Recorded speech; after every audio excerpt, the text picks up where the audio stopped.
수술 후 다다음 날부터는 코 풀고 싶을 때마다 더 자주 해주셔도 좋습니다. 실밥을 뽑고 나면 이제 세안이나 화장 모두 가능한데요. 대신 세안을 하실 때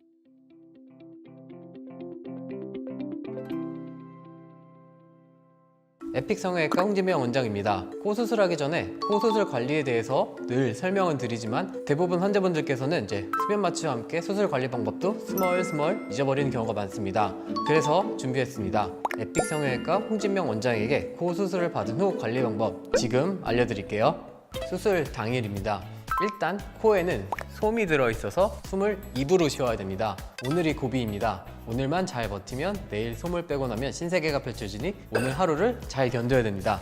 오늘 할 부분은 코 밑에 붙여진 거즈가 이제 지저분해지면 이제 교체를 해주시면 되고요. 콧물이 많이 나다 보면 비주 부분이 이제 헐 수 있기 때문에 그 부분에 연고를 이제 립밤처럼 잘 발라주시면 됩니다. 연고는 면봉 끝에 이제 파달만큼 조금만 묻힌 다음에 이제 코에 이렇게 돌리듯이 발라주시면 됩니다. 귀 뒤에는 수술 당일을 포함해서 이틀간 물이 들어가지 않는 것이 좋기 때문에 머리가 떡져서 감고 싶은 경우에는 미용실에서 머리를 감는 걸 부탁하거나 집에 같이 계신 가족들에게 부탁해서 좀 엎드린 상태에서 귀에 최대한 물이 닿지 않도록 주의해서 머리를 감으시면 됩니다.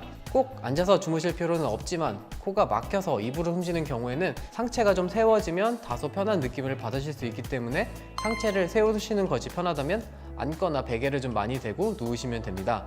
대신 책상에 엎드려서 주무시는 것은 안 됩니다.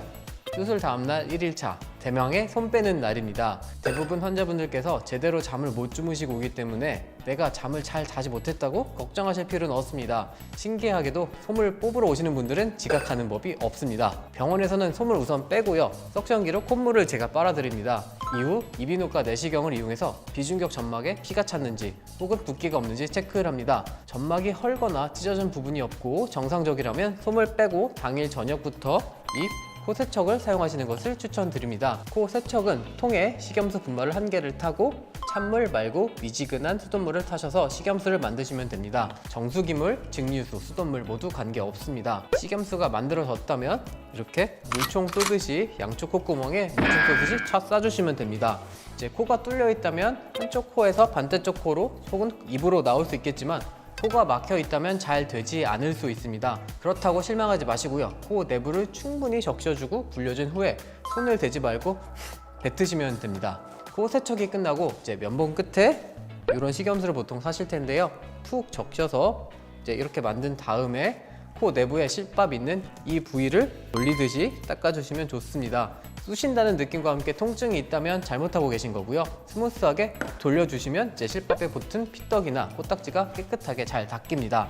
이렇게 해주셔야 나중에 실밥 뽑을 때 안 아프게 뽑을 수 있습니다. 이후 수술 첫날 했던 같은 방법으로 연고를 실밥 있는 부위에 돌리듯이 발라주시면 됩니다. 이제 정상적인 경우라면 수술 후 24시간이 지나면 점막의 절개 부분은 어느 정도 아물어서 물이 닿아도 무방합니다. 그리고 콧물보다는 수돗물이 더 깨끗하기도 합니다.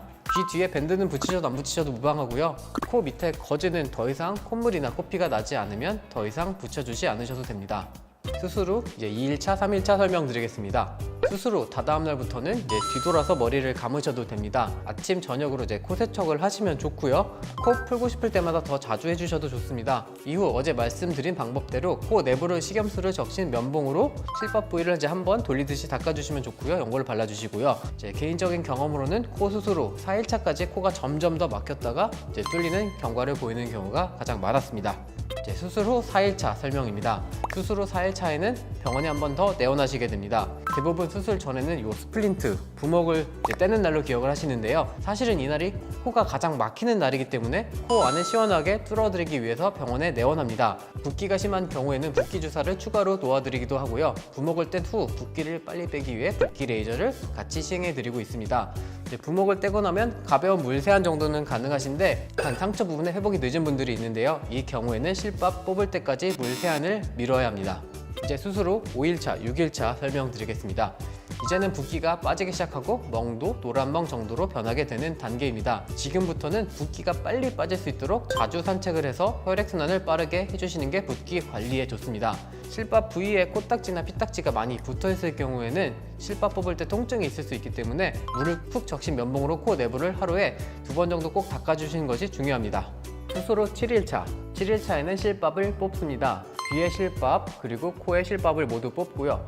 코 내부의 녹는 실의 경우에는 대부분 제거해드리지만 코 내부의 상처가 덜 남은 경우에는 일부러 남겨두기도 합니다. 실밥이 남은 경우 녹아서 빠지는 데는 한 달 정도는 걸리기 때문에 이 부분은 조금 기다려 주셔야 됩니다. 실밥을 뽑고 나면 이제 세안이나 화장 모두 가능한데요.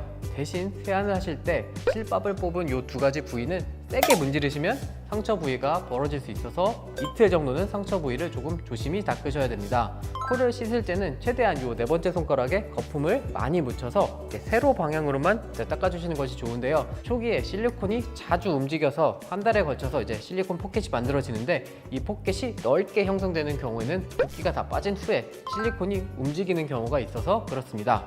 코팩, 압출, 콧대, 아쿠아필, 필링 시술의 경우에는 이제 수술 후 3주차 정도에는 하시는 것이 좋고요. 코에 직접 하지 않는 보톡스, 필러, 리프팅 레이저, 색소 레이저, 토닝 등은 이제 실밥 뽑은 후에 바로 시행하셔도 관계없습니다. 이제 수술 후 3주 이내에는 스쿼트, 데드리프트, 복근 운동, 필라테스, 요가와 같은 코어 운동은 이제 심하게 할 경우 수술 부위에 재출혈이 발생할 염려가 있어서요. 이제 코어 운동의 경우에는 수술 후 3주 이후에 시행하도록 안내드리고 있습니다.